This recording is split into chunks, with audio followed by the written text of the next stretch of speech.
In her Connections video this week, Andrea talked about James and the notion that faith without works is dead.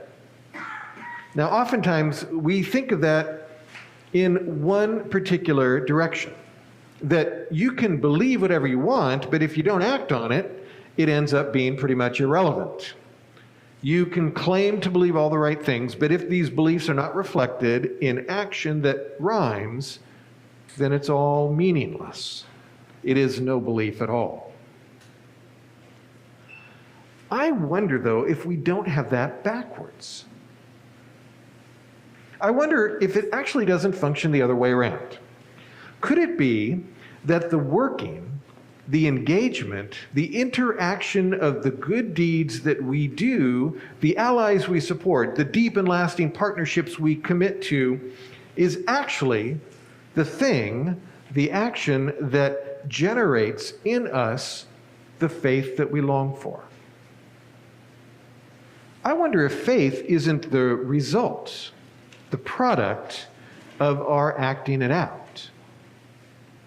It gives me some comfort to encounter in the gospel story a Jesus who seems to have had it up to here with it all. He is just done, determined to rid himself of these stiff-necked people. And when I first started looking at this Mark text, I went right to the Syrophoenician woman in the house, having a conversation with Jesus about dogs, as we do. Well, we'll get to that in a minute, but there's an important context that, like Jesus hiding out in Tyre, should not escape our notice. So he has just finished an argument with a bunch of church leaders over their alarm that Jesus didn't make his disciples wash their hands. Go ahead and go to the next slide there, Joan. You can go to the next slide if you can. There you go. That's it. There we go. We can't miss that one, can we? So he's just finished an argument with a bunch of church leaders over their alarm that Jesus didn't make his disciples wash their hands before eating. And go ahead and go to the next slide. Joan's we kind of lost our place here, I think. So I can wait for you for a minute. I'm on page 14. I don't know what page you're on. Okay, good. And of course, these same guys are probably wearing their masks below their nose, right? It seems there is among these leaders all of this cynicism. They have so willfully twisted the commandments and traditions aimed to actually support the community that they now claim this moral high ground while they are at the same time enriching themselves at the expense of those in need. They are doing precisely what James warns against. If a brother or a sister do not have their physical needs met and you just, wish them a nice day, what is the good of that? They make a big show of saying the right thing, but they are just using religion as a cover for doing what they want. If anything is using God's name in vain, this is it. If anything is faith without works, this is it. A destructive distortion of authentic religion that no doubt has Jesus beyond exasperated. And then the disciples ask him yet again to explain the meaning of a parable about the very thing that they have just experienced. And let's just admit it, I think he lashes out. Are you so dull? Or as the Message puts it in a colloquial language, are you being willfully stupid? You just get the sense that Jesus is so weary. And I imagine we can relate. He's just so done with all this hypocrisy, this dullness. It's reached pandemic levels.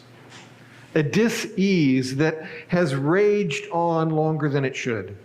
Been fed unneeded fuel that continues to fan the fires of discontent and self-destruction. Jesus seems to have lost any sense of grace in the church leaders and the disciples that surround him, so he closes himself off. And we get it. He tiptoes into Tyre and tries to hole up in a house. The tank is empty. He is discouraged. He's heartbroken after all this seemingly wasted effort. Nothing's going to change. In the words of David Byrne of the 80s band Talking Heads, same as it ever was. Same as it ever was. And then this woman shows up.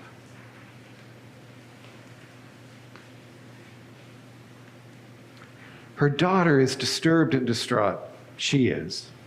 She represents everything that the church leaders seem to be intent on relegating to the shadows for their own enrichment. She's an outsider in every respect, one to be checked at the border, denied rights to her own body and cynical laws and shadow dockets. She's a Gentile, not a Jew, a pagan, not a believer, a woman, not a man. She is on the wrong side of every moral, cultural, gender, and racial boundary. But to the gospel, which sees God as an ever-expanding circle of love, a mother hen gathering up the whole of creation, this mother and her daughter are the down payment on social health and spiritual well-being that the dulled disciples cannot yet perceive as the heartbeat and the lifeblood of true religion. So how do we understand Jesus' awful response to her cry for help? Let the children be fed first, for it is not fair to take the children's food and throw it to the dogs. Well, it's worse than you think. The reference to dogs isn't just a poorly chosen metaphor, it is a racial slur. It is at best rude, at worst worthy of being called out. Where does he get the nerve to do so in such a public setting in front of a crowd of cynical church leaders and dull disciples already inclined to racial and gender bias? So we seem to have two options. It could be, it is as bad as we think it is. Chalk it up to that humanity that we always want to remember in Jesus that aligns him so mercifully to us. Attribute it to discouragement, to moral injury at the hands of a hurricane of unfaith all around him. I mean, would we really do any better? Do we? Or consider it a teachable moment, an opportunity for Jesus to confront those who just may have ears to hear by speaking out loud, shining a light on the cesspool of absurdity and small thinking that is swirling around silently in the heads of these onlookers, and maybe us too. I'm not sure that it matters in the end, because the magic is in what comes next. Yes, Lord, you're right.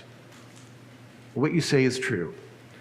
But my daughter, my little child, she needs only a crumb of this spirit of life. That would be enough. There is so much goodness. There is so much abundance. There is so much grace to go around. God's good earth feeds us beyond all comprehension. God's love is a vast ocean whose depths we will never fully fathom. The rich and the poor have this in common. The Lord is the maker of them all.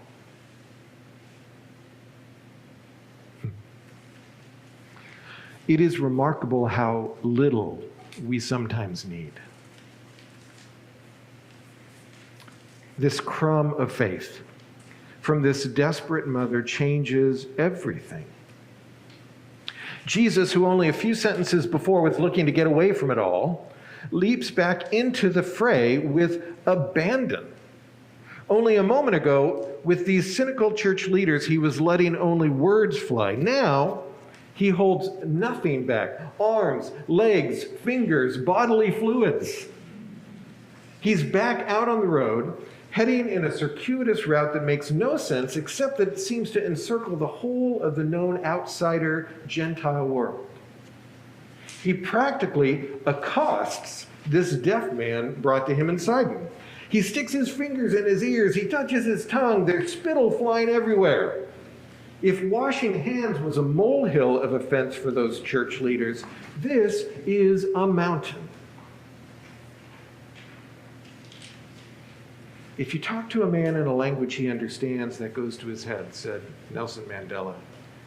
If you talk to him in his language, that goes to his heart. Ephatha is Jesus' own original language, the language of grace and possibility that the woman speaks is Jesus' own heart language. Be open. Amidst the Greek, the Markan Gospel has retained Jesus' heart language, I think because this story has such a powerful effect on him. To be opened is for Jesus and for us a blessed miracle. Beloved church, I'm so grateful for this story today. There is no doubt that many of us are weary. We're so tired. What we hoped would be a fall to look forward to, with hope, seems to be at best delayed. And there is no taking that away.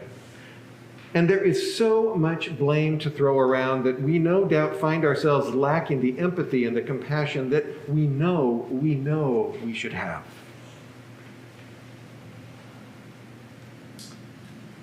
There's a saying, the cure grows near to the cause. I learned it hiking around the mountains of the Pacific Northwest, where ferns grow right next to stinging nettle. And it turns out that the individual spore pods that look like little dots on the underside of the western fern, sword fern, fronds, help if you have an unfortunate encounter with the stinging nettle that so often grows right next to them.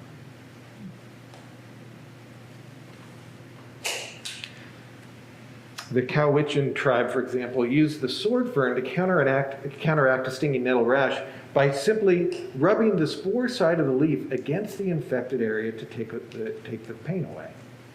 And in a similar way, perhaps, an encounter with the very thing that we are most inclined to insulate ourselves from may be just what we need to reignite the fire of hope that burns within us.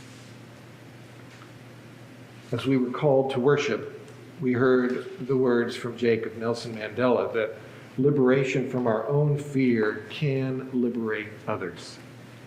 And Mandela, he spoke these words in his 1994 inaugural address as South African president after 27 years of imprisonment for his work of liberation.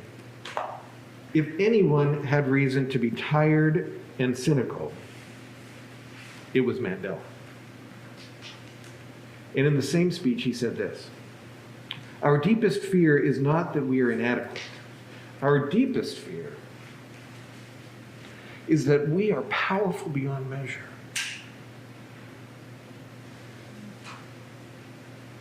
It is our light, not our darkness, that most frightens us. I give thanks to God for the light of this Syrophoenician woman. How I need those voices of hope and possibility to reignite my own faith, to spring me yet again back into action. And thanks to God for the light of Christ in others and in you. It has the power to restore the soul.